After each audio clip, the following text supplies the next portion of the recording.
For me, one thing that is very important right now is the unity of our people. The NSAS protest exposed a lot of things, but I realize now that Ndigbo are being made to live in a permanent state of anxiety. Why do I say that?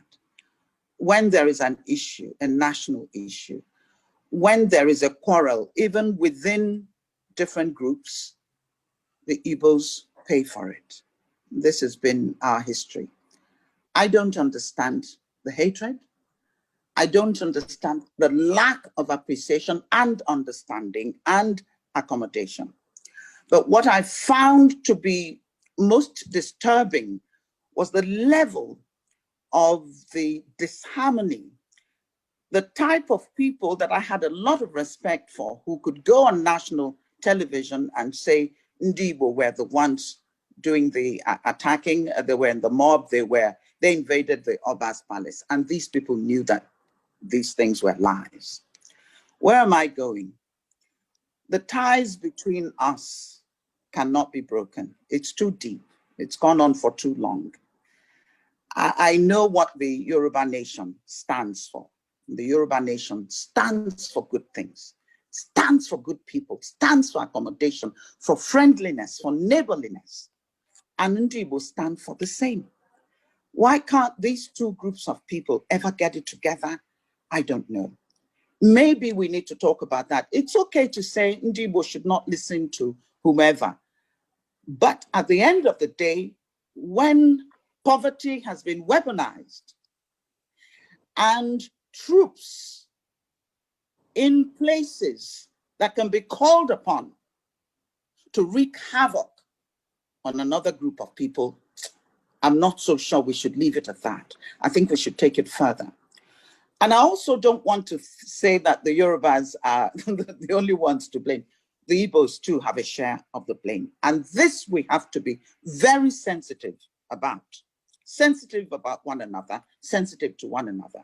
What am I saying? Please, let's not stop with this meeting. Let this be a continuous effort, especially when I hear it amongst young people. I am frightened. I live in a household that is mixed. And I know that every day, on a regular basis, this bombardment of you are this and you are that and you are not this is what we're faced with. What can we do about it? This is the one issue that can ensure our survival or ensure our demise. Thank you. I love you very much. Ikwere people are actually from they're Aro people. I am an Aro woman. We live in the diaspora.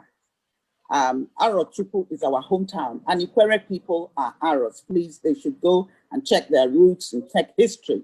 These things are there for anyone to check.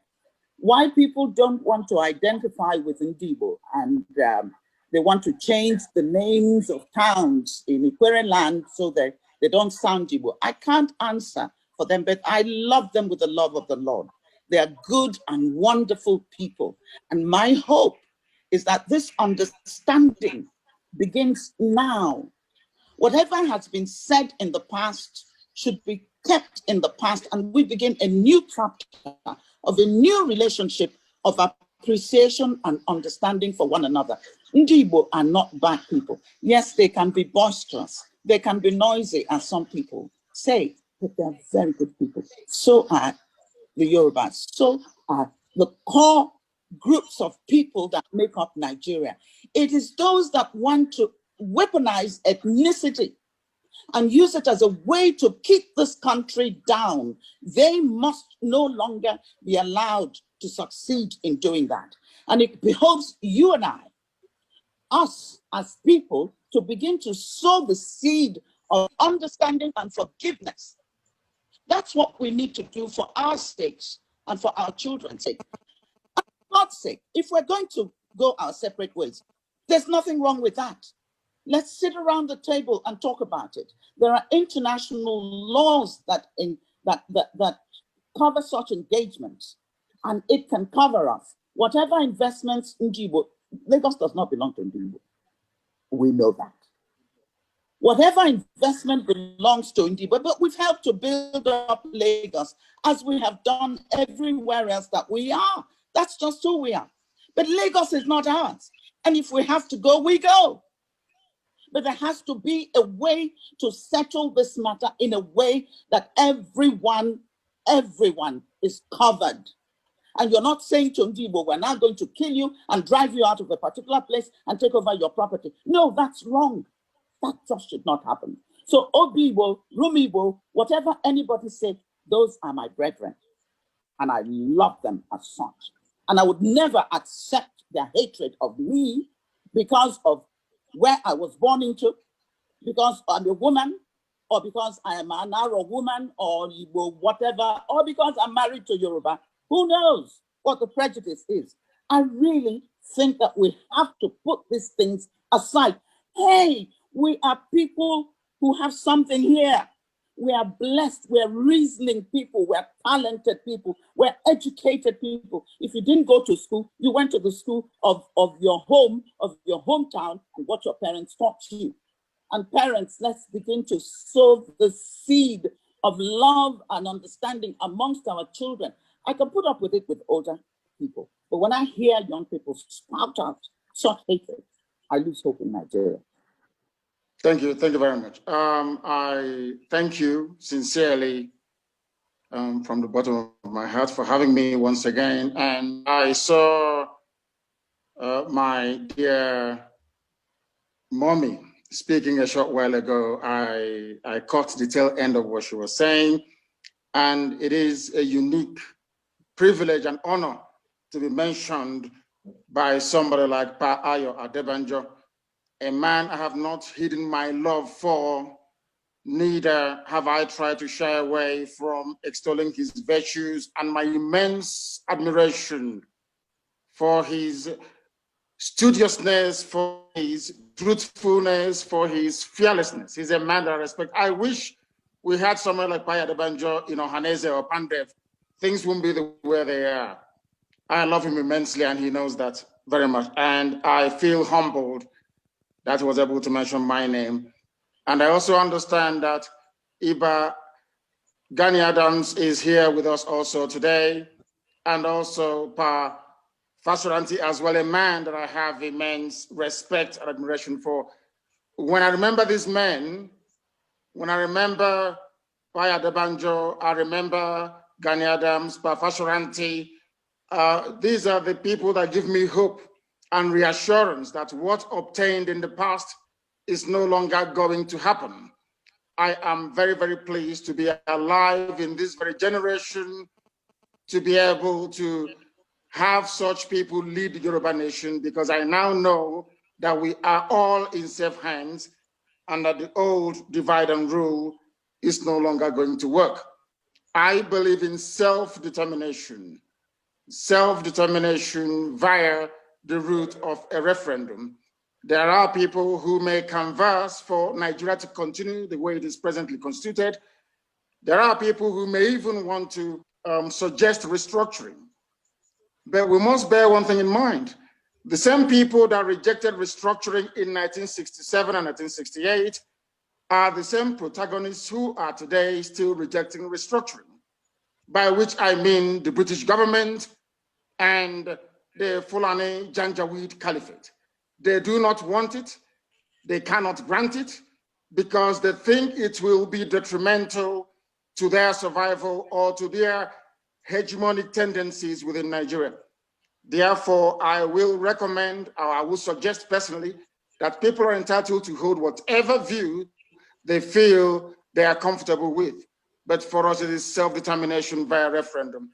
And I do hope and pray that, who knows, one day our children may vote to have Oduduwa and the Biafra nation, one as a southern, whatever they may call it, I'm sure it's not going to be Nigeria, and to decide to run their lives the way they see fit. As I heard Mommy Onyeka when saying before I joined, she alluded to the fact that we share a lot of things in common. I think that most of the banter and perceived rivalry between the Igbos and the Yorubas is just something that obtains between Scotland and England. People just banter. They believe in competition. There is a healthy rivalry, but it would never, ever degenerate to the point whereby one evening you wake up and you hear that Yorubas are killing Igbo people in some part of Lagos. It will never happen. The same thing can never, ever happen in Igbo land either. But it is because we have allowed ourselves over the years to be controlled by forces hell-bent on dividing us, because they understand the game very well. Once we divide you, we conquer you. And once we conquer you, we set the narrative for you. And that narrative is that the Igbos and the Yorubas can never come together. And I'm sure that programs like this have, put a light to that. And I do welcome it immensely. Thank you very much, Dele. Thank you. As Iba Ganadam said, I do respect divergent views and opinions because I am a Democrat, and I would like to reiterate that. One thing that comes across anytime this debate is had is the weak position from which the South is intending to, should I say, debate this restructuring of the thing. Restructuring cannot work because Nigeria has very faulty and shaky foundations. It cannot work because there are competing and divergent value systems. It cannot work unless we are deceiving ourselves. The borders are open in the north. They close semi-border, but the borders in the north are open for all manner of, very desperate and evil people to troop into the country, to rape, to massacre, to pillage. No one is talking about it. You're talking about disparity in terms of our concept, our understanding of how a society is supposed to function.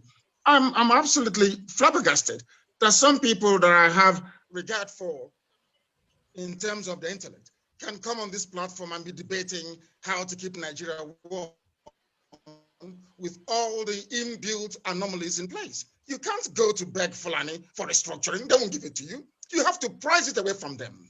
That's what Ganadam is talking about. You need to take it away from them. They're not going to sit down and say, oh, come and take it.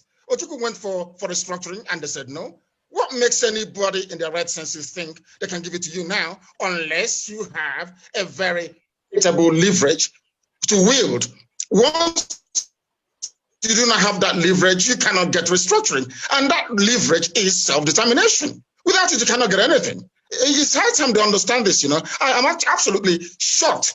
Look at what's happening in Ndigbo. You want me to be in a country where a madman like Onyeka can get up in the morning and decide to slaughter people. And the slaughter is going, even right now, this very minute, people are being killed in Ndigbo. And you want us to somehow subscribe to this useless, corrupt entity called Nigeria. Who created Nigeria in the first place? Who created Nigeria? Let me ask you. Who did? Did any of these people now talking today? Do you have any input as to where Nigeria is supposed to be? What is wrong with self-determination? What is wrong with referendum? In Britain, you have an autonomous Scotland, you have autonomous Wales, you have autonomous Northern Ireland, you have autonomous England. What is wrong with that, for goodness sake? Sometimes I'm shocked the way we reason in Africa. It is absolutely shocking. What is it? What is the incentive for anybody to subscribe to One Nigeria? I ask. There is absolutely none, none whatsoever. You are in a country where you have a people who they have this sense of entitlement. We have to determine what happens. You go to NNPC, it's only Fulani people there. You go to customs, only Fulani people there. You go to immigration, only Fulani there. You go to the army, the high echelon, it's only Fulani there. Air Force, Navy, oh, come on, for goodness sake. Let's stop deceiving ourselves. Nigeria is unworkable. Not today, not tomorrow, not ever. But I do thank all of you who spent or who gathered today to give us, a snippet of your immense wisdom. We do appreciate it. I am not for restructuring. I am for the outright breakage of Nigeria, the same way we were before the white man came. And I make no apologies about that in any way, shape, or form.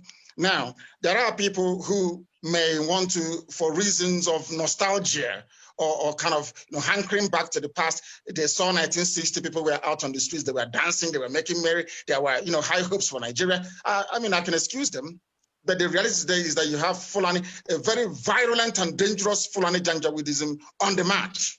They want Ruga, they want to take our waterways. Oh, come on, Nigeria is unworkable, can never work, and will never, ever work. The best way for us is self-determination. If they feel that they have the superiority, so to speak, or they have the upper ground in terms of the validity of the argument, they should come out and debate with us. What is wrong with a referendum? If you claim that a majority of the people want to remain in one Nigeria, then let's have a referendum. Let's determine it once and for all.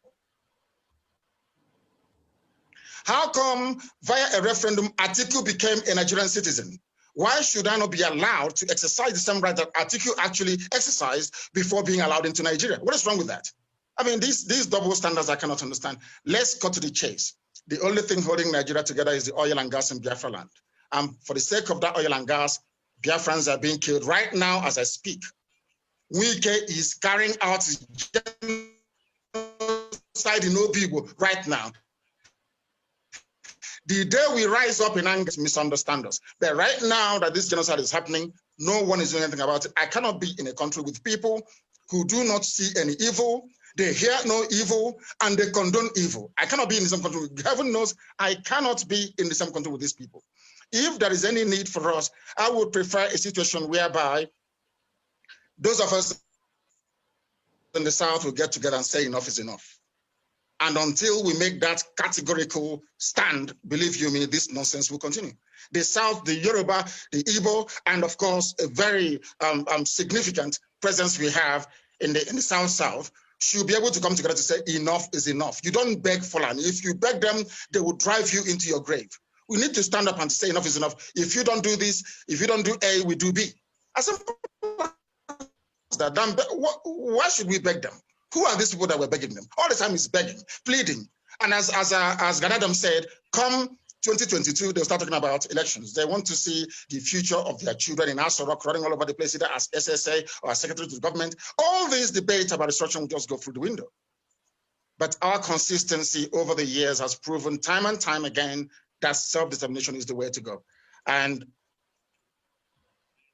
there is one thing that will make it absolutely critical that we sustain this very drive, and that is the unity and camaraderie between the East and the West, between the Igbos and the Yorubas. And when we say the Igbo, that means encompassing everybody who's in the East, and of course, our Yoruba brethren in the West. Once we are together, believe you me, Fulani will panic, and they will give us what we want. If we are not together, we are repeating the mistakes of the past. And I pray to God Almighty in heaven that we do not do it. And on that note, I've come to the end of my submission this evening. I want to thank each and every one of you, and of course, there yourself, and all the very, very eminent personalities that grace this very program this evening. Once again, thank you very much. I remain blessed.